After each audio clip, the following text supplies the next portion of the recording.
আজ্জাজ মুকাররম সভাপতি আলহাজ হারুনুর রশিদ চৌধুরী সাহেব, আজকের আমন্ত্রিত হাজারাত উলামায়ে কেরাম, মুরব্বিয়ানে জাম, যুবক ভাইয়েরা, কচিকাচা আদরের ছোট ভাইয়েরা, পর্দানিশীন শ্রবণরতা মা বোনেরা, যে মহামুনিব আমাদেরকে এতক্ষণ পর্যন্ত এই আল্লাহর কোরআনের মজলিসের মধ্যে রাসূলুল্লাহ সাল্লাল্লাহু আলাইহি ওয়াসাল্লামের সুন্নাহ থেকে আলোচনার মজলিসে বসবার তৌফিক দান করেছেন, শুকরগুজার করে পড়ছি আলহামদুলিল্লাহ।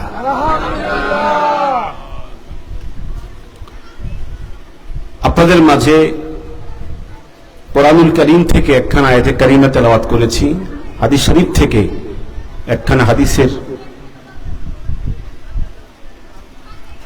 উদ্ধৃতি আপনাদের সামনে পেশ করেছি। এর আলোকে কিছু কথা কোরআন ও সুন্নাহ থেকে বলার জন্য ইচ্ছে পোষণ করেছি। আল্লাহ তাআলা আমাদের সকলকে কোরআন ও সুন্নাহ থেকে কিছু কথা শুনে বাস্তব জীবনে আমল করার তৌফিক দান করেন। আলহামদুলিল্লাহ, আমাদের মাঝে এতক্ষণ ধরে যিনি কথা বলেছেন, বিভিন্ন দিক নিয়ে তিনি কথা তুলেছেন, বলেছেন, আল্লাহ তাআলা যেন আমাদেরকে এই উলামায়ে কেরামদের কথাগুলোকে বাস্তব জীবনে আমল করার তৌফিক দান করেন। যারা এই গরমের মধ্যে বসেছেন, যারা বাহিরে এখনো দাঁড়ানো আছেন, অনুরোধ করছি নিজের ইমানি দায়িত্ব নিজ থেকে দায়িত্ব পালন করলেই আশা করি পরিবেশ আরো সুন্দর হবে। আল্লাহ পাক আমাদের সকলকে ধৈর্যের সাথে মাহফিলের শেষ পর্যন্ত আদব রক্ষা করে সমাপ্ত করার তৌফিক দান করেন। তো আমি যে আয়াতে কারিমা তেলাওয়াত করেছি, এর আগে একখানা হাদিস শরীফ আপনাদের সামনে আমি পাঠ করতে চাই। হাদিসখানে এইভাবে এসেছে যে নবীজির খাদেম আনাস ইবনু মালিক রাদিয়াল্লাহু তাআলা আনহু বলেন, আতা রাজুলুন ইলান নবী সাল্লাল্লাহু আলাইহি ওয়াসাল্লাম, একজন ব্যক্তি নবীজির কাছে এসেছে, এসে নবীজিকে প্রশ্ন করেছে, ইয়া রাসূলুল্লাহ মাতাস সাআহ, কিয়ামত কবে হবে? প্রশ্ন করেছে কি, কিয়ামত কবে হবে? তো হুজুর তখন তার এই প্রশ্নের জবাব দিলেন, ওয়ামা আ'দাত্তা লিস-সাআহ, এই সাহাবী, তুমি কিয়ামতের জন্য কি প্রস্তুতি গ্রহণ করেছো? হুজুর ডাইরেক্ট জবাব দেন নাই কিয়ামত কবে হবে, এই কথার জবাব ডাইরেক্ট দেন নাই। নবীজি বলেছেন তুমি কিয়ামতের জন্য কি প্রস্তুতি গ্রহণ করেছো? সাহাবী তখন জবাব দিলেন, আমি কিয়ামতের জন্য বেশি কিছু প্রস্তুতি নিতে পারি নাই, তবে লা উহিব্বুল্লাহ ওয়া রাসূলাহু, আমি আল্লাহকে ভালোবাসি, রাসূলকে ভালোবাসি। কাকে ভালোবাসি? আমি আল্লাহকে ভালোবাসি, রাসূলকে ভালোবাসি, এতটুকু আমার প্রস্তুতি আছে। নামাজ, রোজা, হজ, যাকাত, ইবাদত বন্দেগী দিয়ে অনেক বেশি জমাতে পারি নাই, তবে আমার অন্তরে, আমার কলিজায় আল্লাহর ভালোবাসা আছে এবং আল্লাহর রাসূলের ভালোবাসা আছে। হুজুর তখন আবার এই বক্তব্য শুনবার পরে হুজুর বললেন, ইন্নাকা মা'a মান আহাবাবতা, হে সাহাবী, তুমি যাকে দুনিয়াতে ভালোবাসো জান্নাতে তুমি তাদের সাথেই থাকবে। এত আস্তে বললেন সুবহানাল্লাহ।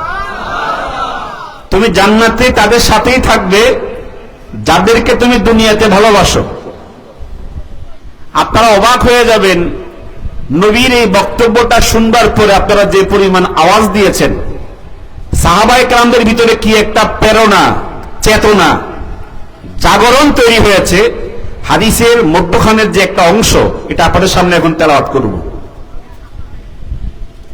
যখন নবীজি বলেছেন ইন্নাকা মা'a মান আহবাবতা, তুমি জান্নাতে অবস্থান করবে তার সাথে যাকে তুমি দুনিয়াতে ভালোবাসো।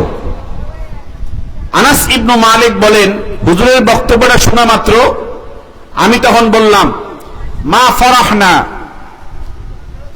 ফারহান বাদাল ইসলামে আশাদ্দা মিন কাওলি রাসূলিল্লাহ সাল্লাল্লাহু আলাইহি ওয়াসাল্লাম ইন্নাকা মা'a মান আহবাবতা।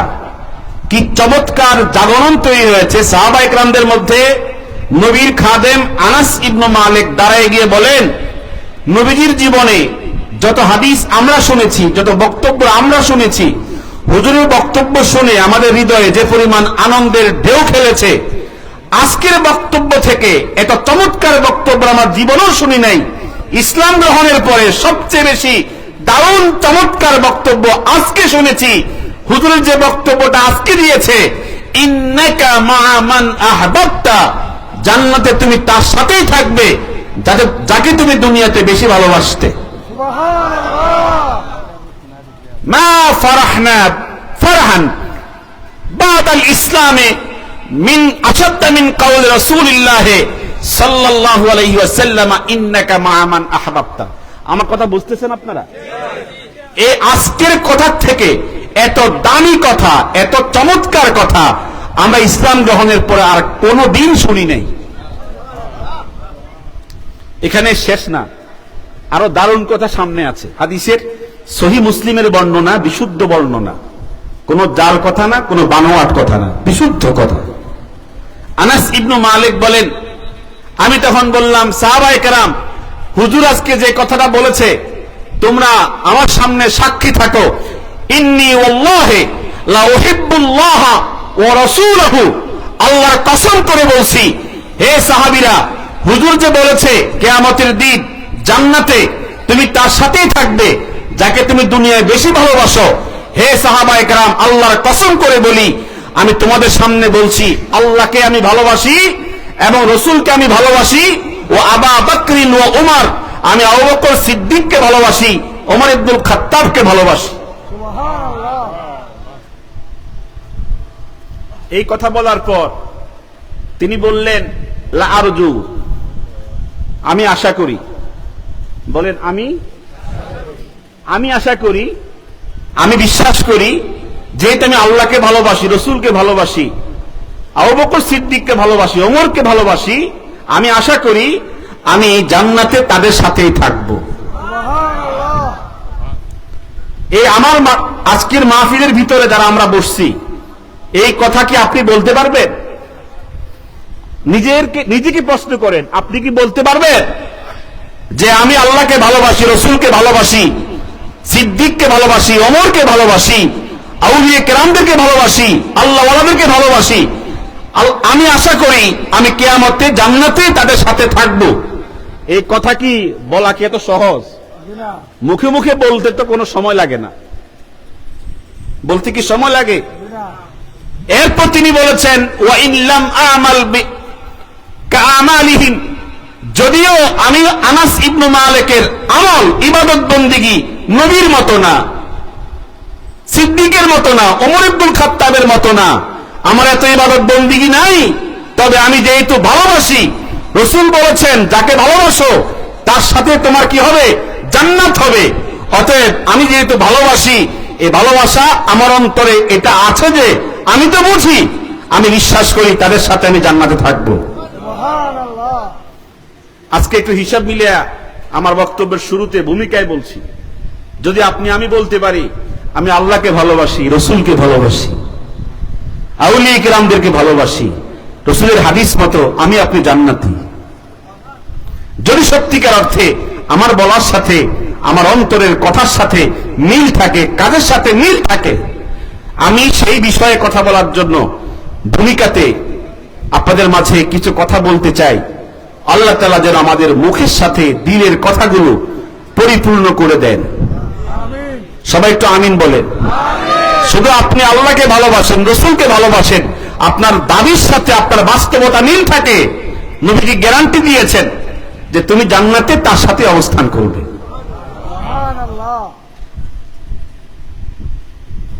আলহামদুলিল্লাহ। সহিহ বুখারীর বর্ণনা, আপনারা অনেকেই এই বয়ানটা শুনেছেন উলামায়ে কেরামের জবান থেকে। নবীজি সাল্লাল্লাহু আলাইহি ওয়াসাল্লাম ওমর ইবনুল খাত্তাবের হাত ধরে আছেন। কার হাত ধরে আছেন? ফারুকের হাত ধরে আছেন। ফারুক ওমর ইবনুল খাত্তাব রাদিয়াল্লাহু তাআলা আনহু বলেন, আমি তখন নবীজিকে বললাম, ইয়া রাসূলুল্লাহ, আমি দুনিয়ার সমস্ত বস্তু থেকেও আপনাকে বেশি ভালোবাসি, তবে আমার জানের চাইতে, আমার জীবনের চাইতে আপনাকে এখনো ভালোবাসি না। হুজুর তখন শপথ করে বলছেন, হে ওমর, যার হাতে আমার আত্মা, ওই সত্তার শপথ করে বলছি, তুমি এখনো পরিপূর্ণ ইমানদার হতে পারো নাই। দুনিয়ার সব বস্তু থেকে আমাকে ভালোবাসো, তোমার জানের চাইতে ভালোবাসো না, এখনো তোমার ইমান পরিপূর্ণ হয় নাই। হযরত ওমর বলেন, যদি আমার ইমান পরিপূর্ণ নাই হয়, তা আমি আর এই পৃথিবীতে ইমান গ্রহণ করে আমার লাভটা কি? তিনি একটু ভাবলেন, একটু ফিকির করলেন, চিন্তা করলেন, চিন্তা করে মিলিয়ে দেখলেন আমার জানের চাইতে আমার রসুলকে ভালো না বাসলে আমার ইমানটা পরিপূর্ণ হবে না। তখন তিনি রসুলকে জানাইয়া দিলেন, ইয়া রাসূলুল্লাহ, ওয়াল্লাহি, আল্লাহর কসম, ইন্নাকা লা হাব্বু ইলাইয়া মিন নাফসি, আমার কাছে আপনি আমার জানের চাইতে বেশি মুহাব্বতের, বেশি ভালোবাসা, বেশি মুহাব্বতের। হুজুর তখন বললেন, আল আনা ইয়া ওমর, ঈমান এখন তোমার পূর্ণ হয়েছে। আচ্ছা, এই যে কথাগুলো আমরা শুনি, আমরা কি মিলিয়ে দেখছি? আমার জানের চাইতে, আমার সমস্ত বস্তু থেকে আমার রসুল আমার সবচেয়ে বেশি মহব্বতের, এটাকে মিলাইতে পারছি আমরা? বয়ানে বয়ানে শুনলাম, বয়ানে বয়ানে করলাম, কিন্তু আমার জানের চাইতে আমার সমস্ত বস্তু থেকে আমার রসুল আমার সবচেয়ে মহব্বতের, এই দাবির সাথে বাস্তবতা না হলে পরে ঈমান পূর্ণ হবে? বলেন, হবে? হবে না। কুরআনুল কারীমে আল্লাহ তাআলা রাসূলকে বলেছেন, আন-নাবিয়্যু আওলা বিল মুমিনিনা মিন আনফুসিহিম। এটা কার কথা? সবাই একটু কথা বলতে হবে, কার কথা? নবী মুহাম্মদ সাল্লাল্লাহু আলাইহি সাল্লাম তোমার জানের চাইতে বেশি কাছে। কথাটা কার?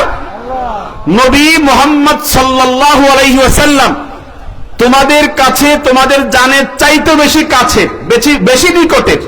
এই আয়াতের তাফসীরে, ব্যাখ্যায় ইমাম মুসলিম একখানা হাদিস বর্ণনা করেছেন এভাবে, যে নবীজি ইরশাদ করেছেন, মা মিন মুমিনিন ইল্লা ওয়া আনা আওলান নাস বিহি ফিদ দুনিয়া ওয়াল আখিরাহ।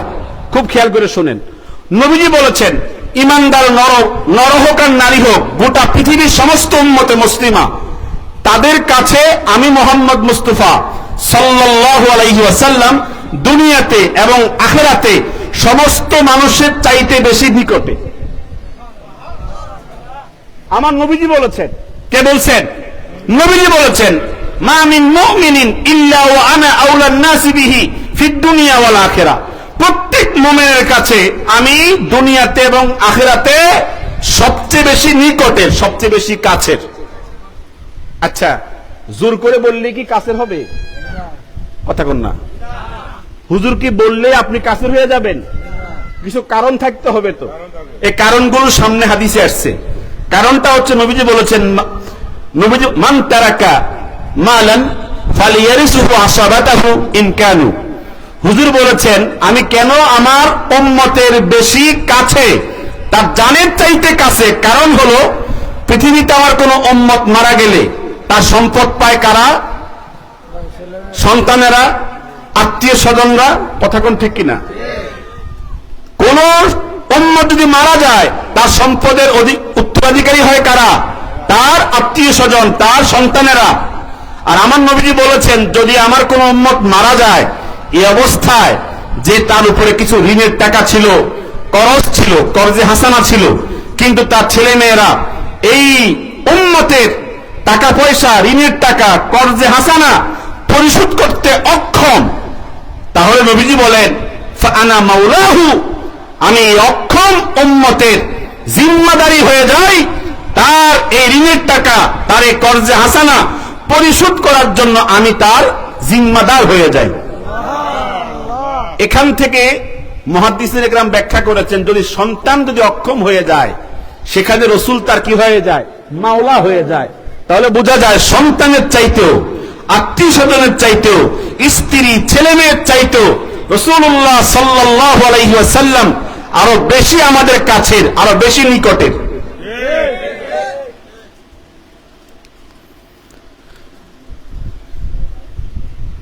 আপনাদের কষ্ট হচ্ছে মনে হয়। নবীজি উম্মতের প্রতি কেমন দয়ালু ছিলেন, কেমন দয়াদ্র ছিলেন, আমি একটা হাদিস শরীফ আপনাদের সামনে পেশ করছি। মুসনাদ গ্রন্থ ৫ম খণ্ড, ইমাম বাজ্জার লিখেছেন। এটা ইমাম নুরউদ্দিন হাইসামি মাজমাউজ জাওয়ায়েদ ওয়া মানবাউল ফাওয়ায়েদের মধ্যে তাহকিক করতে গিয়ে বলেছেন, রিজালুহু সিকাতুন, হাদিসের সকল বর্ণনাকারী নির্ভরযোগ্য, মানে হাদিসটা বিশুদ্ধ। হাদিস কানা হলো আন আব্দুল্লাহ ইবনে মাসউদ রাদিয়াল্লাহু তাআলা আনহু قال, নবীজির একান্ত জলিল কদর সাহাবী আব্দুল্লাহ ইবনে মাসউদ রাদিয়াল্লাহু তাআলা বলেছেন, قال রাসূলুল্লাহ সাল্লাল্লাহু আলাইহি ওয়াসাল্লাম, রাসূলুল্লাহ সাল্লাল্লাহু আলাইহি ওয়াসাল্লাম ইরশাদ করেছেন, হায়াতি খায়রুল লাকুম ওয়া ওয়াফাতি খায়রুল লাকুম, আমার জাগতিক জীবন, তোমাদের 63 বছরের জীবন তোমাদের জন্য কল্যাণ, তোমাদের জন্য মঙ্গল, আর আমার ইন্তেকালের পরে আমার ইন্তেকালের পরে রওজা পাকের জীবন তোমাদের জন্য কল্যাণ। এত আস্তে বললেন সুবহানাল্লাহ। সাহাবায়ে কেরাম বিষয়কে ব্যাখ্যা করার জন্য বললেন, নবীজি বললেন, ফালাম্মা রাআইতু খায়রান হামিদুল্লাহ, আমি যখন ইন্তেকাল করব, রওজা পাকে থাকব, তোমাদের সকাল সন্ধ্যা তোমাদের ইবাদত বন্দেগী আমার সামনে পেশ করা হবে, রওজা শরীফের সামনে পেশ করা হবে। আমি যখন তোমাদের ইবাদত বন্দেগী দেখব, আমি আল্লাহ পাকের প্রশংসা করব। আজকের এই মাহফিলের খবর, কারা কারা মাহফিলে হাজিরা দিয়েছি, কে কে হাজির হয়েছি, নেক আমলে শামিল হয়েছি, প্রত্যেকটা রেকর্ড আমার নবীজির সামনে পেশ করা হচ্ছে। কথা বলা হচ্ছে কিনা?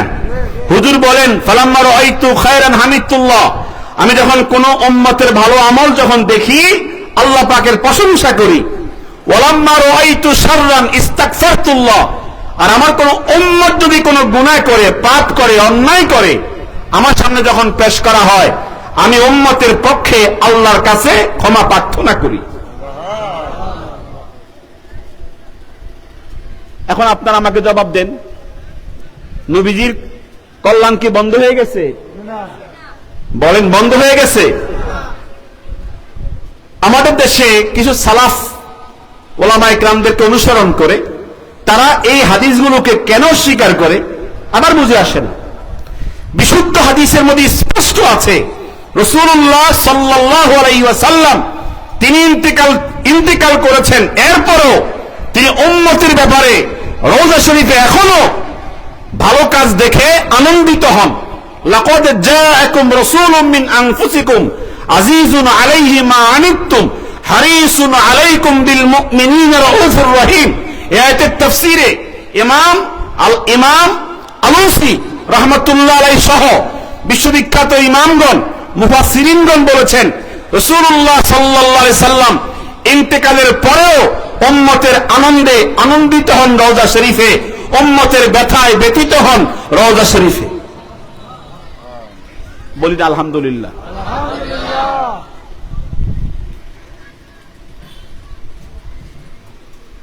নবীজি, সহিহ মুসলিমের বর্ণনা পেয়েছি, নবীজি একদিন সূরা ইব্রাহিম আলাইহিস সালামের উপরে উম্মতের যে আচরণ, উম্মতের যে ব্যবহার, এই সংক্রান্ত একখানা আয়াত তেলাওয়াত করেছেন।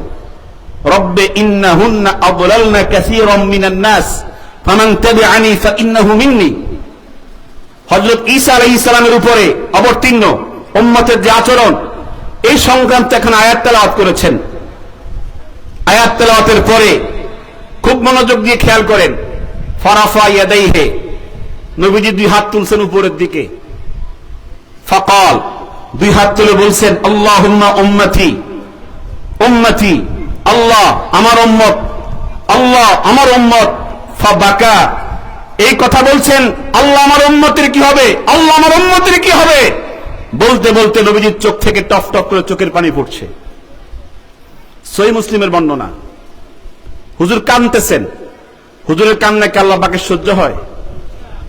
কথা কোন সহ্য হয়? আল্লাহ পাক বলেন, জিবরিল ইজহাব ইলা মুহাম্মদ, আমার দোস্তের কাছে যাও, ফাকুল ফাসালহু, তাকে জিজ্ঞাসা করো, মা ইউবকিকা, আপনি কাঁদছেন কেন?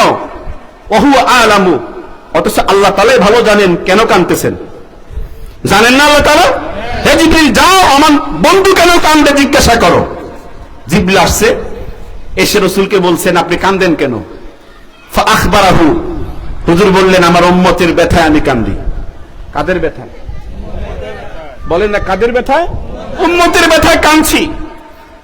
জিবরিল আল্লাহর নিকটে গিয়ে বলে আল্লাহ আপনার বন্ধু তো উম্মতের ব্যথায় কাঁদে।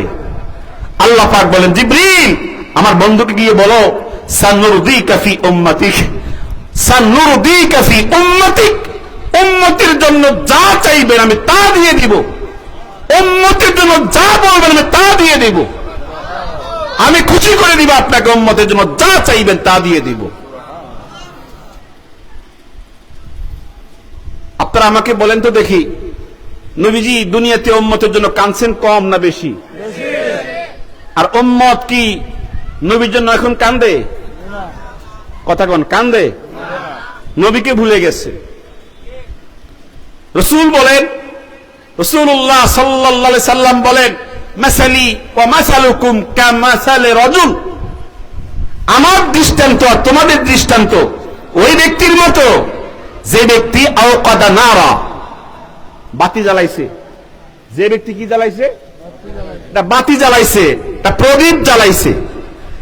অন্ধকারের মধ্যে যখন প্রদীপ জ্বালানো হয় চতুর্দিক থেকে পোকামাকড় এই প্রদীপের মধ্যে পড়ে কিনা?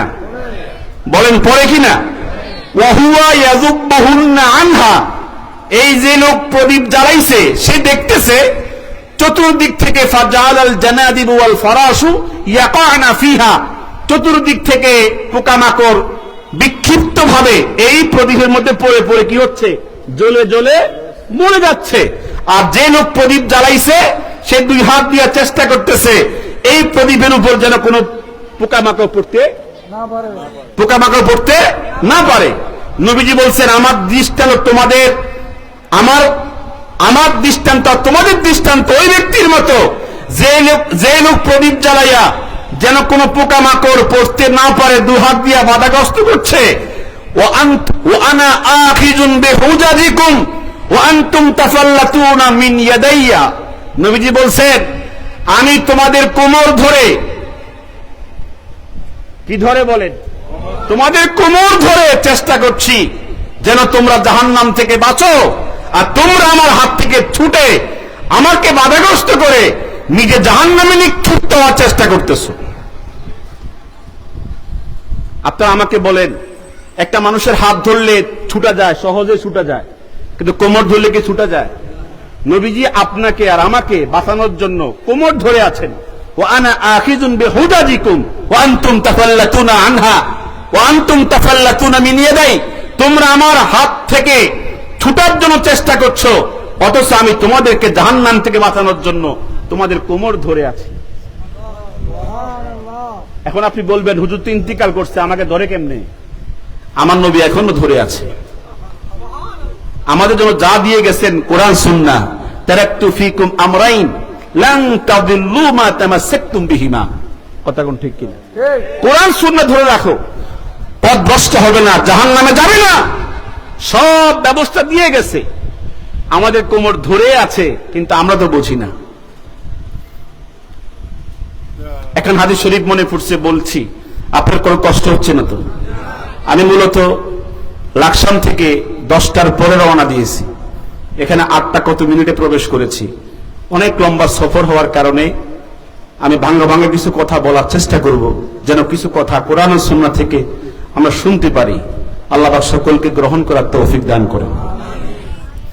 নবীজি জানেন তাইফের মাঠে, বুখারীর বর্ণনা সহিহ বুখারীতে এসেছে, তাইফের মাঠে যখন নবীজিকে রক্তাক্ত করে দেওয়া হয়েছে, শরীর থেকে যখন রক্তে রঞ্জিত হয়ে গেছে, ঠিক তখনই আল্লাহ তাআলা বললেন জিবরিল যাও, পাহাড়ের নিযুক্ত ফেরেশতাকে সাথে নিয়ে যাও।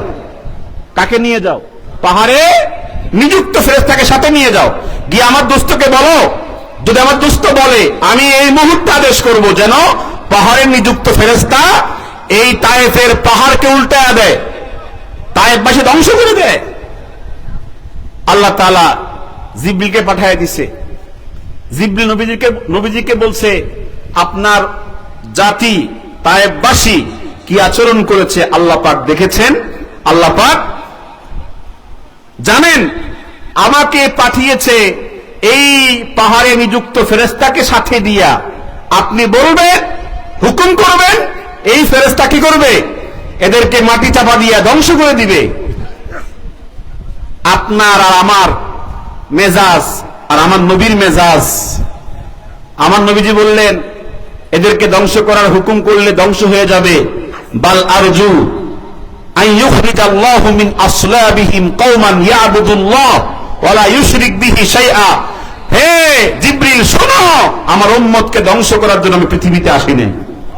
ওরা আমাকে চিনে নাই, আমাকে বোঝে নাই, ওদেরকে ধ্বংস করার জন্য আমি পৃথিবীতে আসি নাই। বরং আমি আশা করি ওরা বোঝে নাই, ওদের সন্তানরা পরস্পর যারা দুনিয়াতে প্রজন্মের পর প্রজন্ম পৃথিবীতে আসবে, যারা আল্লাহর ইবাদত করবে, আল্লাহর সাথে কাউকে শরীক করবে না, আমি সেটা আশা করছি। জোরে বলেন সুবহানাল্লাহ। বদদুয়া করছে? কথা বলেন, বদদুয়া করছে? সামান্য একটু স্ত্রী একটু কটু কথা বলছে, আমার আপনার সহ্য হয় না। ছেলে মেয়ে একটু গরম কথা বলছে, আমার আপনার সহ্য হয় না। প্রতিবেশী একটু গরম কথা বলছে, আমার আপনার সহ্য হয় না। নবীজিকে রক্তাক্ত করে ফেলেছে, পুরা শরীর ঝাঁঝরা করে ফেলেছে। এত অত্যাচারের পরে গিয়া হুজুরকে আল্লাহ পাক অর্ডার করেছেন, আপনি বলেন আমি পাহাড় চাপা দিয়ে ধ্বংস করে দেই। অথচ আমার আপনার নবী কি বলেছেন? না, আমি মানুষকে মারার জন্য পৃথিবীতে আসি নাই। আমি আশা করি ওদের বংশ পরম্পরায় আল্লাহ পাক এমন কিছু মানুষ পৃথিবীতে পাঠাবেন যারা কার ইবাদত করবে। আওয়াজ দিয়ে বলেন না, কার ইবাদত করবে? আল্লাহ যেন এমন গুণ আমাদেরকে দান করেন। সবাই একটু আমিন বলেন। এমন গুণাবলী আমাদেরকে গ্রহণ করার তৌফিক দান করেন। আপনারা জানেন আমাদের দেশে বেশি ওয়াজ হয়, ওয়ামা আরসালনাকা ইল্লা রাহমাতাল লিল আলামিন। 22 বছর আমি যখন কোন মঞ্চে যখন গিয়ে শুনতাম বক্তা ওয়াজ করতেছে, বেশিরভাগ বক্তাই এই আয়াত দিয়ে তেলাওয়াত করে কি করে ওয়াজ করে। এর ভিতরে যে কি আছে, তাফসীরে কি আছে, ব্যাখ্যায় কি আছে, সেদিকে যাওয়ার সুযোগ হয় না। গজল টানতে টানতে কি হয়ে যায়, ঘন্টা 1.5 ঘন্টা শেষ হয়ে যায়। প্রচুর গজল বক্তা আমার নজর আমি 22 বছর দেখেছি, গজলে প্রায় 1.5 ঘন্টা বলন লাগে। তো এই আয়াতের মধ্যে আল্লাহ পাক বলেছেন, আমি কেবলমাত্র আপনাকে প্রেরণ করেছি গোটা বিশ্বজগতের কি হিসাবে? দয়া হিসাবে। যেরকম কি হিসাবে? রহমত হিসাবে। এই আয়াতের তাফসীরে ইমাম ইবনু জারীর আত-তাবারী লিখেছেন, 18 নম্বর ভলিউমের মধ্যে লিখেছেন যে কাফিরুহুম ওয়া মুমিনুহুম, যত কাফের আছে পৃথিবীতে সমস্ত কাফেরের জন্য আপনার আমার নবী হযরত মুহাম্মদ সাল্লাল্লাহু, তিনি কি রহমত। তাম পৃথিবীর সমস্ত মুমিনের জন্য নবীজি রহমত। এখন ইমাম ইবনু জারীর বলেছেন কাফেরদের জন্য রহমত কিভাবে আর মুমিনদের জন্য রহমত কিভাবে। ফাআম্মা মুমিনুহুম, যারা ঈমানদার তাদের জন্য রহমত এজন্য যে ঈমানদাররা আমার নবীজিকে নবী হিসেবে পেয়ে ঈমান গ্রহণের মাধ্যমে জাহান্নাম থেকে মুক্তি লাভ করেছে, জান্নাতি হয়েছে। এজন্য কি নবীজি রহমত, মুমিনদের জন্য রহমত। আর কাফেরদের জন্য রহমত কেন? যে আম্মা কাফিরুহুম ফাইন্নাল্লাহ সুবহানাহু ওয়া তাআলা আখরাল বালা আলাইহিম, আল্লাহ তাআলা বিলম্ব করেছেন বলা মুসিবত, আযাব ও গজব কাদের উপরে? কাফেরদের উপরে। কেন? আমার নবীর কারণে। যেভাবে পূর্বেকার উম্মতেরা ঈমান না আনার কারণে সাথে সাথে গজব আসতো কিনা? কিন্তু উম্মতে মুহাম্মদী যদি কাফের হয় সঙ্গে সঙ্গে আল্লাহ বাকি দেয় না, গজব দেয় না। কেন? আমার নবীর রহমতের কারণে। আমার নবী যে রহমত, এই কারণে কাফেররাও কি হয় না, গজব প্রাপ্ত হয় না। বলেন আলহামদুলিল্লাহ। عن ابي هريره رضي الله تعالى عنه قال قال رسول الله صلى الله عليه وسلم لما خلق الله آدم خير لآدم بنيه فجعل يرى فضائل بعضهم على بعض فرأى محمدا صلى الله عليه وسلم فقال من هذا؟ قال هذا أحمد ومحمد وهو أول شافع وأول مشفع। জগৎ বিখ্যাত মুহাদ্দিস ইমাম বাইহাকি 5 লক্ষ হাদিসের হাফেজ, তিনি তার দালাইলুন নবুয়তের পঞ্চম খণ্ডে হাদিস বর্ণনা করেছেন আন আবি হুরায়রা রাদিয়াল্লাহু তাআলা আনহু قال নবীজির প্রিয় সাহাবী হযরত আবু হুরায়রা রাদিয়াল্লাহু তাআলা আনহু বলেছেন قال রাসূলুল্লাহ সাল্লাল্লাহু আলাইহি ওয়াসাল্লাম নবীজি সাল্লাল্লাহু আলাইহি ওয়াসাল্লাম ইরশাদ করেছেন লাম্মা খালাকাল্লাহু আদামা আল্লাহ তাআলা যখন আদমকে সৃষ্টি করলেন খায়্যারা লি আদামা বানিহে আদমকে সুযোগ দিলেন তার সন্তানদেরকে দেখবার জন্য। বলেন না সুবহানাল্লাহ। কথা বুঝতেছেন আমার? আদমকে সুযোগ দিছে কি করার জন্য? সন্তানদেরকে। আমরা কার সন্তান? সবাই জবাব শুনি। কার সন্তান? আদমের সন্তান। ফাজাআলা ইয়ারা ফাদাইলা বাদিহিম আলা বাদ আদম দেখা শুরু করলো, সন্তানদেরকে দেখা শুরু করলো। ডান দিকে সব জান্নাতি, বাম দিকে সব জাহান্নামী। রুহের জগতে। কোন জগতে? রুহের জগতে আমরা ছিলাম তখন। ডান দিকে সব জান্নাতি, বাম দিকে সব কি? ফাদাইলা বাদিহিম আলা বাদ। তার সন্তানদের ভিতরে কেউ কেউ কারো উপরে কি অনেক ফজিলতের অধিকারী, সম্মানের অধিকারী। এর মধ্যেই আদম আমার নবীকে দেখেছে, মুহাম্মদ রাসূলুল্লাহকে দেখেছে। আদম বলে এইটাকে, এইটাকে। আল্লাহ পাক বলে এটা আমার আহমদ, এটা আমার মুহাম্মদ। এটা আহমদ, এটা মুহাম্মদ। হুয়া আউয়ালু শাফি ওয়া আউয়ালু মুশাফফা। হাসরের মাঠে এই মুহাম্মদ প্রথম সুপারিশকারী, আর তার সুপারিশ প্রথম মঞ্জুর হয়ে যাবে। সুবহানাল্লাহ। আর একটু জোরে বলেন না সুবহানাল্লাহ। বিশ্ববিখ্যাত মুহাদ্দিস ইমাম আহমদ ইবনে হাম্বল তার মুসনাদ গ্রন্থ 45 খণ্ডের চতুর্থ ভলিউমে চতুর্থ খণ্ডে বর্ণনা করেছেন আন মাইসারাতুল ফজর রাদিয়াল্লাহু তাআলা আনহু قال قال رسول الله قيل يا رسول الله متى كنت نبيا قال كنت نبيا وآدم بين الروح والجسد। জবান খুলে কন্যা সুবহানাল্লাহ। কি চমৎকার কথা! মাইসারাতুল ফজর নবীজির সাহাবী রাসূলকে প্রশ্ন করছে। আপনার কষ্ট হচ্ছে মনে হয়? সমস্যা হইতেছে নাকি? অসুবিধা হচ্ছে না? একটু সুন্দর করে এই গরমের মধ্যে যেহেতু বসছেন, কষ্ট করে একটু বসেন। নবীজির সাহাবী রাসূলকে প্রশ্ন করে মাথায় কুনতা নাবিয়্যা, আপনি কখন থেকে রাসূল ছিলেন, নবী ছিলেন? নবী ছিলেন, কখন থেকে নবী হয়েছেন? হুজুর তখন জবাব দিচ্ছেন কুনতু নাবিয়্যান ওয়া আদামু বাইনার রূহি ওয়াল জাসাদ। আমি তোমাদের নবী ছিলাম তখন থেকে যখন আদমের অস্তিত্ব ছিল না, আদমের সৃষ্টি ছিল না, আদমের রূহ ছিল এক স্থানে, তার জিসম ছিল আরেক স্থানে। তার 14,000 বছর পূর্বে আমি তোমাদের নবী ছিলাম। আপনারা বলেন সৃষ্টিতে আদম এর পরে আমার নবী নাকি আগে? কথা বলতে হবে। অস্তিত্বে কুনতু আমি ছিলাম, নবিয়্যান নবী ছিলাম, ও আদম বাইনার রূহি ওয়াল জাসাদ। হাদিসটা বিশুদ্ধ সনদ, কোন রকমের কি নাই, সন্দেহর অবকাশ নাই, বিশুদ্ধ সনদে বর্ণিত হয়েছে। আমি তোমাদের পূর্বে, আদমেরও পূর্বে আল্লাহ পাকের সম্মুখে নবী ছিলাম। জোরে বলেন সুবহানাল্লাহ। আমি যে কথাটা এখন বলছি আপনাদের মাঝে, আমাদের দেশের কিছু সমাধান যেন আমরা বয়ান থেকে বুঝে নিতে পারি।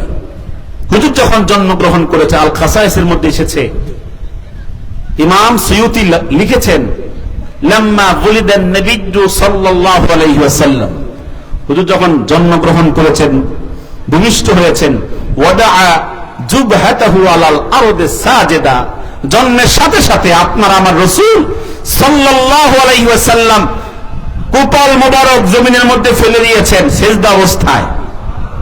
আর তিনি সেজদার মধ্যে গিয়ে পড়ছেন আল্লাহু আকবার কাবীরা ওয়ালহামদুলিল্লাহি কাসীরা। সাথে সাথে সেজদার মধ্যে গিয়ে আল্লাহ পাকের প্রশংসা করছেন এবং আল্লাহ পাকের তাকবীর এবং বরত্ব প্রকাশ করছেন। সুবহানাল্লাহ। আচ্ছা, এদিকে আমরা মানি না নাকি মানেন না আপনারা? যারা আমাদেরকে বলে আমরা মানি না, আমরা তো মানি, এগুলো তো হাদিসে আছে নাকি নাই?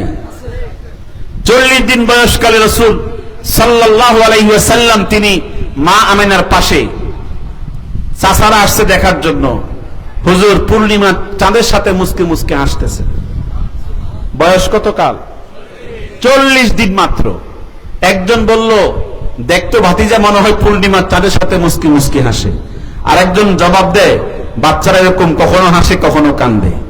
আমার নবীর ক্ষমতাটা ভালো করে ঠিক পায় নাই। কি পায় নাই? ঠিক পায় নাই। হুজুর তখন এই আঙ্গুলির নাম কি বলেন? আঙ্গুলি উত্তোলন করেছে।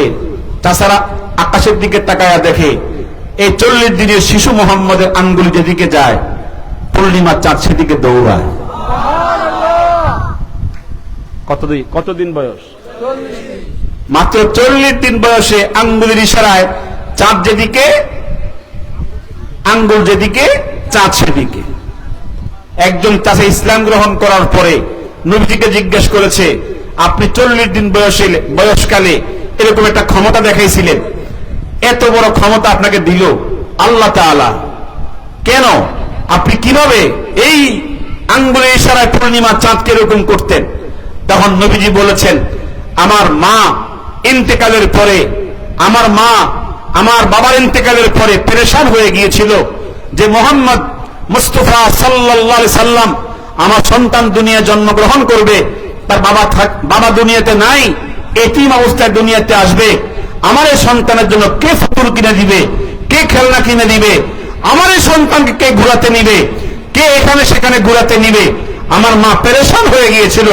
আল্লাহ তাআলা তখন আমার মাকে সান্ত্বনা দিয়ে এই প্রত্যাদেশ পাঠিয়েছেন, হে আমেনা, তুই পেরেশান হবি না, তোর সন্তান মুহাম্মদ তিনি আমার দোস্ত, আমার হাবিব মুহাম্মদ রাসূলুল্লাহ সাল্লাল্লাহু আলাইহি সাল্লাম, তোর স্বামী আমার দোস্তের বাবা আব্দুল্লাহ দুনিয়ায় থাকলে হয়তোবা কাঠের পুতুল অথবা কাঠের খেলনা আমার দোস্তের জন্য কিনে দিত। আর শোন, আমার দোস্তের জন্য দুনিয়ায় কোনো খেলনা আমি পছন্দ করি নাই, আমি পূর্ণিমার চাঁদকে আমার দোস্তের জন্য খেলনা বানিয়ে দিয়েছি। আমার যখন দোস্ত পূর্ণিমার চাঁদের দিকে তাকাবে, পূর্ণিমার চাঁদ আমার দোস্তকে নিয়ে হাসবে। এটা আসতে বললে, আমার দোস্ত যখন পূর্ণিমার চাঁদের দিকে আঙ্গুল তুলবে, পূর্ণিমার চাঁদ আমার দোস্তের আঙ্গুলের ইশারায় খেলবে। আর এই আমেনা, আমার দোস্তের বাবা আব্দুল্লাহ দুনিয়ায় থাকলে ঘুরাতে নিত বাজারে, ঘুরাতে নিত কোথায়? নানার বাড়িতে, খালার বাড়িতে, ফুফুর বাড়িতে। আমি আমার দোস্তের ঘুরাবো কোথায় জানো? জন্মের পরে আমার দোস্তকে ঘুরাবো তামাম দুনিয়াতে। আমার যখন দোস্তের 50 বছর পূর্ণ হবে, আমার দোস্তের হাত ধরে আমি আমার দোস্তকে প্রথম আসমান, দ্বিতীয় আসমান, তৃতীয় আসমান, চতুর্থ আসমান থেকে শুরু করে আমি আমার দোস্তকে আমার আরশ আজিমের মেহমান বানিয়ে দিব। করছে কিনা? কথা কম করছে কিনা? তো রাসূলুল্লাহ সাল্লাল্লাহু আলাইহি ওয়াসাল্লাম একটা দঈফ সনদে আমি পেয়েছি এভাবে, তবে এটাকে আমি নির্ভরযোগ্য সনদ বলতে পারি না। ইতিহাসের মধ্যে পেয়েছি যেহেতু বলতে হচ্ছে, সিরাতের মধ্যে পেয়েছি এভাবে। হুজুর যখন 4 বছর বয়স, গোসল করার জন্য হুজুর পারমিশন খুঁজছেন নবীজির মা হালিমাতুস সাদিয়ার কাছে। মা তখন বলছেন, হে মোহাম্মদ, তুমি একা যেও না, গোসল করতে যাওয়ার জন্য পারমিশন চাচ্ছ যেহেতু, তোমার দুধ বোন সাইমা ওকে সাথে নিয়ে যাও। হুজুর দুধ বোনকে সাথে নিয়ে গোসল করতে রওনা দিলেন। একটা ঝর্ণা পেয়েছেন, কূপ পেয়েছেন, এখানে নামছেন গোসল করার জন্য। হুজুরের সাথে আরো 3-4 জন শিশু, 5 বছর, 4 বছর, 6 বছর বয়সের, সবাই গোসল করতে নেমেছেন। এই কূপের মালিক ছিল একজন ইয়াহুদি। কে ছিল? ইয়াহুদি। হুজুর গোসল করতে নেমেছেন, সবাই নেমেছেন, সবাই পানি নিয়ে দুষ্টুমি শুরু করে দিয়েছে। আমার আপনার নবী দুষ্টুমি করে না। আর নবীজ্জুন ওয়ালাউ কানা সাবিজ্জুন, নবী তো নবী, তিনি শিশু হলেও কি নবী। নবুয়তের স্বভাব চরিত্র তার মধ্যে আছে কিনা? আছে। তিনি কি করেন? দুষ্টুমি করছেন না। তিনি হাতের আঞ্জলির মধ্যে পানি নিয়ে গোসল করছিলেন। ইহুদি বলেন, সকাল থেকে আমি পানি সেচ দিচ্ছিলাম খেজুর বাগানে, পানি যখন শুকিয়ে শেষ হয়ে গেছে, খালি বালতি নিয়ে আমি কূপের সামনে এসেছি। সকালের কূপ আর এখন বর্তমানের কূপ একরকম না। ওই কূপের তলার পানি দেখা যেত না, কোনো সময় দেখা যেত না। এখন আইয়া দেখি তলার পানিও দেখা যায়, চতুর্পাশের পানিও দেখা যায়। আমি অবাক হয়ে গেলাম, এত এত আলোকিত আমার কূপটা হলো কিভাবে? আমি তখন তাকায়া দেখি এই কূপের মধ্যে একজন শিশু গোসল করতেছে, যার চেহারার নূরে, তার চেহারার আলোয় আমার অন্ধকার কূপটা আলোকিত হয়ে যাচ্ছে। আমি তখন তার পাশে গিয়ে বললাম, আনতা মুহাম্মদ। তাওরাত গ্রন্থে পড়েছি, তাওরাত গ্রন্থে পেয়েছি শেষ নবীর নাম মুহাম্মদ, বাবা আব্দুল্লাহ, দাদা আব্দুল মুত্তালিব। তার চেহারা রোশনীতে যখন তিনি ঘামাবেন তার ঘাম থেকে নূর ঝরবে, যখন তিনি হাসবেন দাঁতের ফাঁক দিয়ে নূর ঝরবে। এমন একজন ব্যক্তির কথা আমি পেয়েছি কোথায়? তাওরাতের মধ্যে। আনতা মুহাম্মদ ইবনে আব্দুল্লাহ ইবনে আব্দুল মুত্তালিব, আপনার নাম কি মুহাম্মদ ইবনে আব্দুল্লাহ ইবনে আব্দুল মুত্তালিব? হুজুর তখন জবাব দিচ্ছেন, আনা মুহাম্মদ ইবনে আব্দুল্লাহ ইবনে আব্দুল মুত্তালিব। আমি শুধু মুহাম্মদ না, আমার বাবা আব্দুল্লাহ, দাদা আব্দুল মুত্তালিব, মা আমেনা, আমার নানা আব্দুল ওয়াহাব, আমার দাদি ফাতেমা, আমার নানি বাররা। এই কথা যখন বলেছেন তখন ইহুদি লাফ দিয়া ঝাঁপ দিয়া এই কুফের মধ্যে গিয়া আমার নবীকে জড়ায় ধরছে, বুকের মধ্যে আলিঙ্গন করে আমার নবীকে চুমা দেওয়া শুরু করছে। চুমা দিতে বলছে, উদুল্লাহ লিয়াজআলানি আল্লাহু মিন উম্মাতিক, আপনি দোয়া করে দেন আমি যেন আল্লাহ পাকের কাছে এই ভিক্ষা পাই যেন আমি আপনার উম্মতের মধ্যে শামিল হতে পারি। তিনি প্রার্থনা করেছেন, দোয়া চেয়েছেন, আল্লাহ পাক ইহুদিকে আমার নবীর উম্মতের জন্য কবুল করেছেন। এত আসতে বললেন সুবহানাল্লাহ। তো বলছিলাম বয়স কত বলেন না? 4 বছর। কত বছর? হুজুরের বয়স যখন 12 বছর, আমি হুজুরের ভালোবাসার কথা বলার জন্যই কুলিন কুনতুম তুহিব্বুনাল্লাহ ফাত্তাবিউনি, ওই আয়াতের কিছু কথা বলার উদ্দেশ্যেই আমি আপনাদের মাঝে কিছু কথা বলার চেষ্টা করছি। হুজুর যখন বয়স 12 বছর, হুজুরের চাচা আবু তালেব বলেন সকালবেলায় ছাতু নিয়ে হাজির হয়েছেন। ভাতিজাকে বলছে, ভাতিজা ছাতু নিয়ে আমি হাজির হয়েছি, বসো নাস্তা গ্রহণ করি। চাচাকে তখন তিনি বলছেন, চাচা এখানে কয়জনের নাস্তা? তখন আবু তালেব বলেন, মোহাম্মদ ভাতিজা তোমার জন্য শুধুমাত্র নাস্তা এনেছি, আমিও খেয়ে ফেলেছি, তোমার চাচি আম্মাও খেয়ে ফেলেছি। হুজুর তখন বলছেন, আপনাদেরকে বাদ দিয়ে তো আমি খেতে পারি না, আপনিও বসেন, চাচিকেও ডাকেন, সবাইকে ডাকেন, আমি সবাইকে নিয়ে খেতে পছন্দ করি। তখন চাচা বলছেন, যে পরিমাণ নাস্তা তোমারই তো হবে না, সবাইকে ডাকলে তোমারও তো হবে না, আমাদেরও হবে না। হুজুর তখন বললেন, সবাইকে ডাকেন ইনশাআল্লাহ, অসুবিধা সবাইকে নিয়ে বসলেন, নাস্তা গ্রহণ করলেন, সবাই খেলেন। আলহামদুলিল্লাহ নাস্তা আগের মতো পূর্ণাঙ্গ রয়ে গেছে। চাচা বলছে, ভাতিজা যে পরিমাণ দিলাম তা তো আগের মতো রয়ে গেছে। তখন নবীজি বলছেন, কালকের জন্য রেখে দেন, আগামী কালকের জন্য খাবো ইনশাআল্লাহ। তো বলতে চেয়েছিলাম, আমার নবীজি বরকতের নবী, জন্মের আগে থেকে বরকত শুরু হয়েছে, জন্মের পরে বরকত চলছিল, এখন বন্ধ হয়ে গেছে। আমরা বরকতের উম্মত, কথা বলেন ঠিক কিনা? সবচেয়ে বড় আশ্চর্যের একটা হাদিস শোনাচ্ছে আপনাদের মাঝে। হুজুর যখন বয়স 49 বছর, প্রায় 59 বছর, মানে একবারে জীবনের শেষ প্রান্তে, একবারে শেষ দিকে। এর আগে এই হাদিসটা শোনাই, মক্কা যখন বিজয় হয়ে গেছে, মক্কা বিজয় হওয়ার পরে রাসূলুল্লাহ সাল্লাল্লাহু আলাইহি সাল্লামের উপর আয়াত নাযিল হলো যে ওয়াকুল জাআল হাক্কু ওয়া যাকাল বাতিল, সত্য সমাগত, মিথ্যা দূরীভূত। এই আয়াত যখন নাযিল হলো, আল্লাহ তাআলা এই আয়াতের মাধ্যমে বুঝিয়ে দিয়েছেন, হে রাসূল আপনার হাতে বাইতুল্লাহ যতগুলো মূর্তি আছে সব মূর্তি ভেঙে ফেলেন, একটা মূর্তি রাখা যাবে না। হুজুর তখন আদেশ করলেন, কোন মূর্তি আর রাখা যাবে না, সব ভেঙে ফেলো। মূর্তি ছিল কয়টা? 300। সবাই বলেন কয়টা? 360 দিনে 360টা মূর্তি পূজা করতো। কারা? মক্কার কাফেরেরা। আল্লাহ পাক যখন অর্ডার করেছেন, হুজুর যখন আদেশ করলেন, মূর্তি ভাঙা শুরু হয়ে গেল। ভাঙতে ভাঙতে ইমাম সুয়ুতি আল খাসাইসের 2য় খণ্ডে লিখেছেন, যখন নবীজি বললেন তোমরা ভাঙছো, সাহাবায়ে কেরাম জবাব দিলেন, সব ভেঙেছি, ইল্লা বাকিয়াত ওয়াহিদা, একটা মাত্র বাকি আছে, সব ভাঙা শেষ। 359টা ভাঙা শেষ, আছে কয়টা? একটা বাকি আছে। হুজুর তখন বললেন, তোমরা বাকি রাখছো কেন? কয় ওয়াহিয়া সনাম কুরাইশ, যে মূর্তি বাকি আছে ওটা কুরাইশ বংশের মূর্তি, আপনিও কুরাইশ বংশের, এটা বাকি রাখছি, আমরা কেউ নাগাল পাই না। বাইতুল্লাহ ছাদ 40 হাত উপরে, ওই ছাদের সাথে লটকানো, কেউ নাগাল পায় না। হুজুর তখন বললেন, ঠিক আছে, তোমরা আমার জামাই আলী ইবনে আবি তালেবকে ডেকে দাও। আলী ইবনে আবি তালেবকে ডাকলেন। হুজুর বললেন, আলী ইজলিস আরকুবু আলা মানকাবাইক, বসো, আমি তোমার কাঁধে উঠবো। কিসে? কার কাঁধে উঠবে? জামাইয়ের কাঁধে শ্বশুরে উঠবে। আলী বসলেন, নবীজি তার কাঁধে উঠলেন। ফারাকিবান নবিয়্যু সাল্লাল্লাহু আলাইহি ওয়াসাল্লাম আলা মানকাবাইহি, কাঁধে ওঠার পরে হুজুর বলেন, আলী আমাকে নিয়ে দাঁড়াও, আমি মূর্তি ভেঙে ফেলি। আলী ইবনে আবি তালেব বলেন, হুজুর এত ওজন যে আপনার, এটা আমার আগে জানা ছিল না, আপনার কাঁধে নেওয়ার পরে বুঝছি।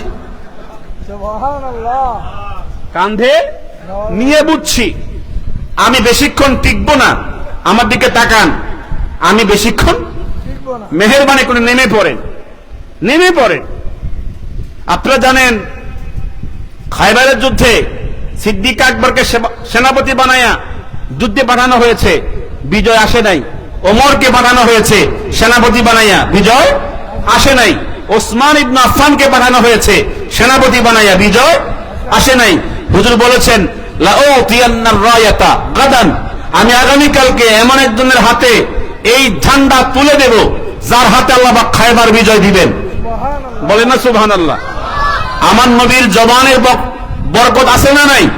কালকে এমন একজনের হাতে আমি ঝান্ডা দিব যার হাতে খায়বার বিজয় আল্লাহ দিবেন। পরের দিন ফজর নামাজের পরে হুজুর বলেন, আলী ইবনে আবি তালেব কোথায়? সাহাবায়ে কেরাম বলেন, তার চোখের সমস্যা, চোখে সমস্যা। হুজুর বলেন, তাকে ডেকে আনো, আমি তার হাতে কি করব? খায়বারের ঝান্ডা তুলে দেব, সেনাপতি বানাবো। আলীকে ডাকলেন। হুজুর বাসাকান নবিয়্যু সাল্লাল্লাহু আলাইহি সাল্লাম আলা আইনাইহি, হুজুর তার দুই চোখের মধ্যে থুতু লাগায়া দিলেন। কি লাগাইছেন? থুতু মুবারক লাগায়া দিয়েছেন। সাথে সাথে থুতু মুবারকের কারণে আলীর চক্ষু ভালো হয়ে গেল। ঝান্ডা দিলেন, জিহাদের ময়দানে গেলেন, যুদ্ধ করতে করতে যখন কামস দুর্গের সামনে যখন হাজির হইলেন, বাম হাতের ঢাল তখন ভেঙে পড়ে গিয়েছে, বাম হাত শূন্য ছিল, ডান হাতে তরবারি ছিল। তখন তার অন্তরে এলকা হচ্ছে আল্লাহর পক্ষ থেকে, হে আলী, বাম হাত শূন্য অবস্থায় থাকা নিরাপদ হবে না, যে কোনো মুহূর্তে কাফেরদের পক্ষ থেকে আক্রমণ আসতে পারে। বাধা দেওয়ার জন্য, প্রতিহত করার জন্য তোমার হাতে কোনো ঢাল নাই, অস্ত্র নাই। তুমি কামুজ দুর্গের গেটটা হাতে নিয়ে টান মারো, তোমার হাতে আমি দিয়ে দিব। এই এলকা হওয়ার পরে আলী ইবনে আবি তালেব গেট টান দিলেন। 800 মণ, আসাহুস সিয়ারের মধ্যে এসেছে 800 মণ ওজনের গেট আলী ইবনে আবি তালেবের হাতে আল্লাহ পাক দিয়ে দিয়েছে। কয়শো? 800 মণ ওজনের গেট হযরত আলী ইবনে আবি তালেবের হাতে যখন দিয়ে দিছে, এই গেট যখন তার বাম হাতে চলে আসছে, কাফির মুশরিকরা মনে করছে, এতক্ষণ মনে করছে আলী যুদ্ধ করে, এখন তো মনে হয় এটা আলী না, আলীর ভেষে জিবরিল যুদ্ধ করছে। কথা কোন ঠিক কিনা? আর কি বেশ বিলম্ব করা যায়? ভাগতে ভাগতে, পলাইতে পলাইতে অল্প সময়ের ভিতরে বিজয় মুসলমানদের পক্ষে চলে এসেছে ইনশাআল্লাহ। সামনের দিন কিন্তু মুসলমানদের দিন আসতেছে ইনশাআল্লাহ। আমরা ঘুমায় থাকেন না, ঘুমায় থাকেন না। এই সুযোগ 100 বছরে মিলবে কিনা, 500 বছরে মিলবে কিনা বাংলাদেশে, যদি সুযোগকে সুযোগ মনে না করেন, আল্লাহ আমাদেরকে বুঝার তৌফিক দান করেন। আমি দেখেছি আমাদের ওসামা ভাই বিভিন্ন জায়গায় কি করতেছে, যাইতেছে, হ্যাঁ, খোঁজ খবর নিতেছে। এই সমস্ত আলেমদের পাশে আসবেন না, কাদের পিছনে ঘুরবেন। আল্লাহ আমাদেরকে আলেমদেরকে সম্মান করার তৌফিক দান করেন। আলহামদুলিল্লাহ, ইসলামের পরিবেশ, কোরআনের পরিবেশ মুসলমানদের অনুকূলে আল্লাহ পাক ইনশাআল্লাহ করে দিবেন। ইনশাআল্লাহ, বলো না ইনশাআল্লাহ। আমরা কবে বুঝবো? আপনারা মনে করেন যে আমি তো এই 61 বছর, 63 বছর, 70 বছর, 80 বছর এই আদর্শ লালন করে, আপনার এই আদর্শে ইসলামের কোন ভাগ্যের পরিবর্তন হবে না। কথা কোন ঠিক কিনা? এই বাংলাদেশের মানচিত্রের পরিবর্তন হবে। বিশেষ করে বাংলাদেশে আমরা যারা মুসলমান দাবি করি, আমাদের 53, 54, 55 যত বছর আমরা দেখেছি, কেউই ভাগ্যের পরিবর্তন করতে পারে একমাত্র ভাগ্যের পরিবর্তন করতে পারবে একমাত্র পবিত্র আল কোরআনুল কারীম। কথা বলেন ঠিক কিনা? আল্লাহ পাক কোরআনের পরশ আমাদের আসার তৌফিক দান করেন। সবাই একটু আমিন বলেন জোরে। আলহামদুলিল্লাহ। আমি যে কথা বলছিলাম, রাসূলুল্লাহ সাল্লাল্লাহু আলাইহি ওয়াসাল্লামের সাহাবী হুজুরের জামাতা বলেন আমি এই গেট হুজুরের সামনে রাখলাম। হুজুর বললেন তুমি কি গেট দিয়ে যুদ্ধ করছো? জি হুজুর। তাই নাকি? তো ঠিক আছে, আরেকবার অনেক কষ্ট করে চেষ্টা করছিলেন কিন্তু নাড়াইতে পারেন না। 400 সাহাবীকে বললেন তোমরা কি করো, ধরো। 400 জন ধরে নাড়াইছেন। নবীজি বলছেন আলী তুমি করো নাই, আল্লাহ পাক তোমাকে এমন শক্তি দিয়েছেন যে শক্তি তুমি কি হয়েছো, কামিয়াবি হয়েছো। জোরে কোন সুবহানাল্লাহ। আলী ইবনে আবি তালেব বলেন হুজুর নেমে যান, ওজনের ভার সহ্য হচ্ছে না। ওই হাদিসে যাচ্ছিলাম, ওজনের ভার কি হচ্ছে না। হুজুর তাকায়া দেখে ঘামায় গেছে, এত ঘামানি ঘামাইছে বেশিক্ষণ টিকবে না। হুজুর নেমে গেছেন। হুজুর বললেন আলী আমি বসবো, তুমি আমার কাঁধে ওঠো। তারপরে মূর্তি রাখা যাবে। বাংলাদেশে মূর্তির বিরুদ্ধে আন্দোলন হয়েছিল, কথা কোন ঠিক কিনা? যারা আন্দোলন করেছিল ওদেরকে জেলখানায় ঢুকানো হয়েছিল, কথা কোন ঠিক কিনা? আচ্ছা বলেন, যারা আন্দোলন করেছিল তারা কি ইসলামের পক্ষে ছিল নাকি বিপক্ষে ছিল? পক্ষে থাইকেও জেলখানায় যাওয়া লাগছে। কি পরিমাণ নির্বুধ হলে পরে, শাসক কি পরিমাণ নির্বুধ হলে পরে ইসলামের পক্ষে কথা বলে জেলখানায় বছরের পর বছর আল্লামা মামুনুল হক সাহেবকে এই জেলখানার মধ্যে কষ্ট দেওয়া হয়েছিল, কথা কোন ঠিক কিনা? কোন বাবা কোন দাদার মূর্তি স্থাপনের জন্য এই বাংলাদেশে 95% মুসলমান বসবাস করে না, কথা কোন ঠিক কিনা? যাই হোক, সর্বশেষ নবীজি বললেন মূর্তি রাখা যাবে না, আমি বসি, তুমি আমার কাঁধে ওঠো।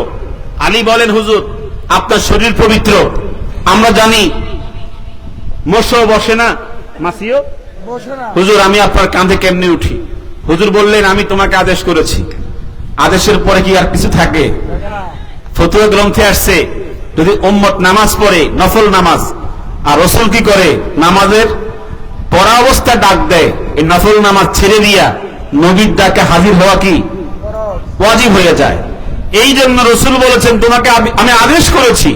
হুজুর বসলেন, আলী ইবনে আবি তালেব দাঁড়ালেন, কিন্তু ফালাম ইয়াবলুগি সাতহা, সাত নাগাল, সাত পর্যন্ত পৌঁছে না, হাত পৌঁছে না।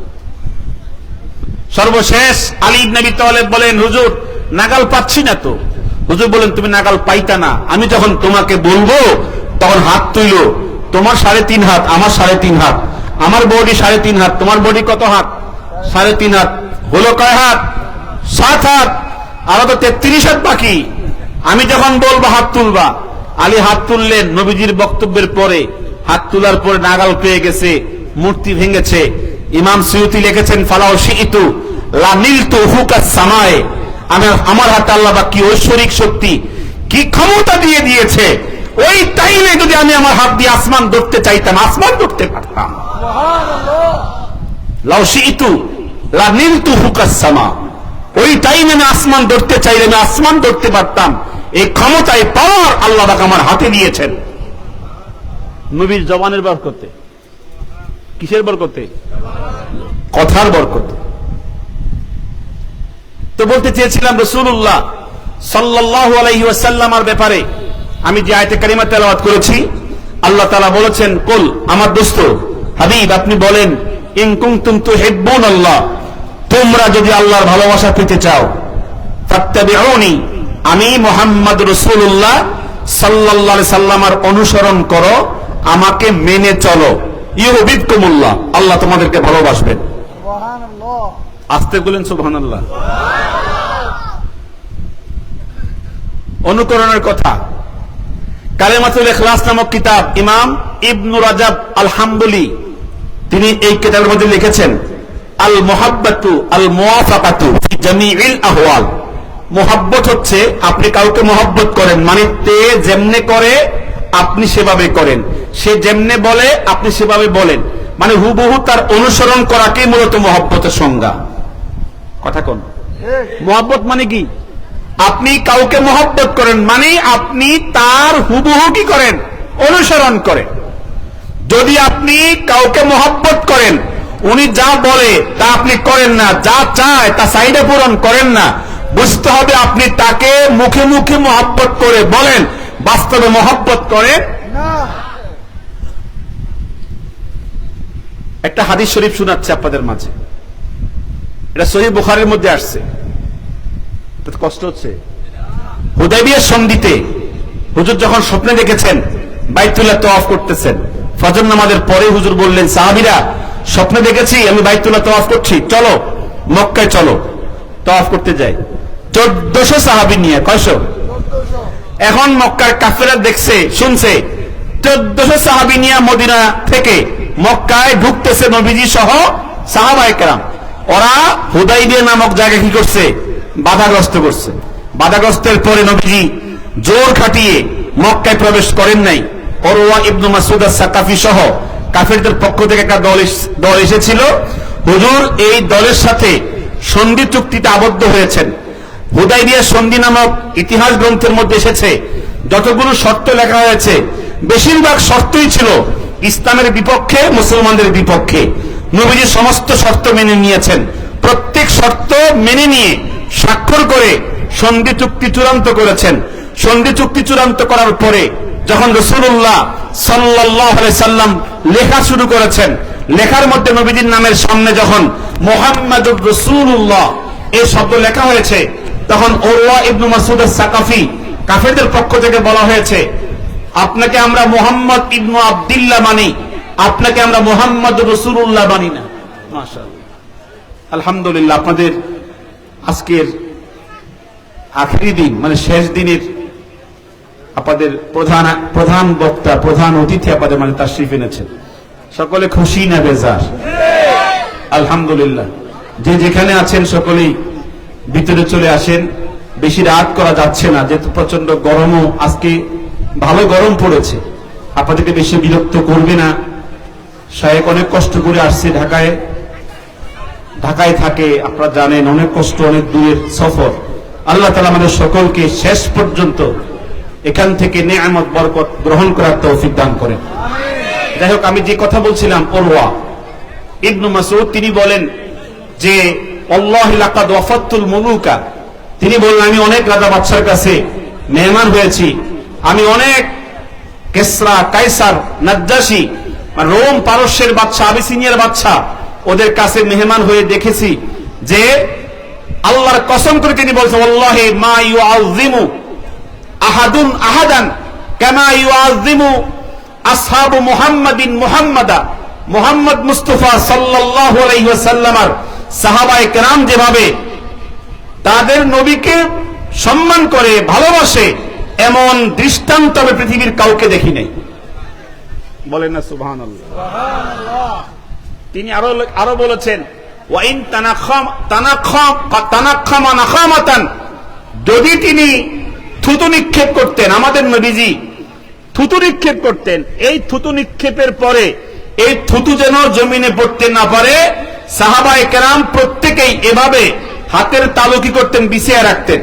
হাতের তালু বিছিয়ে রাখতেন যাতে করে থুতু জমিনে পড়তে না পারে। যদি তারা থুতু কোন তালুর মধ্যে পাইতো, ইল্লা দালাকা বিহা ওয়াজহাহু ওয়া জিলদাহু, এই থুতু দিয়া ওরা চেহারায় মাখতো এবং গায়ের মধ্যে মাখতো। কি পরিমাণ ইশক এবং ভালোবাসা সাহাবায়ে কেরামের মধ্যে ছিল। আল্লাহ তাআলা আমাদেরকে যেন এই ইশক এবং ভালোবাসা অন্তরে নসিব করেন। তবে সবটুকুন হবে কিসের ভিত্তিতে? সুন্নতের ভিত্তিতে।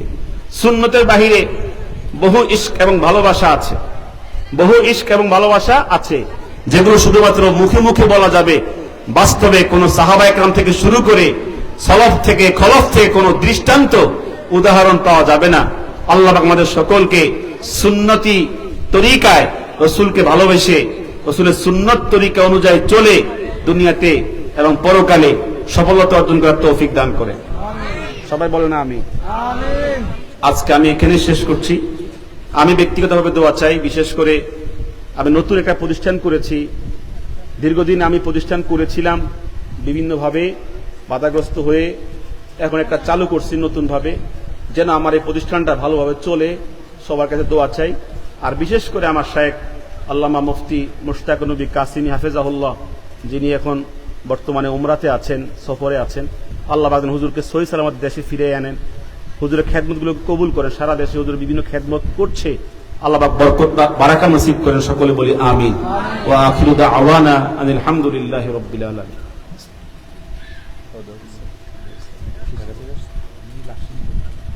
আলাদা শুনে সুবিধা বলে আমার মতো যেটা হয়েছে একটু আমরা দেওয়া দেওয়া হয়েছে আচ্ছা না বিষয় না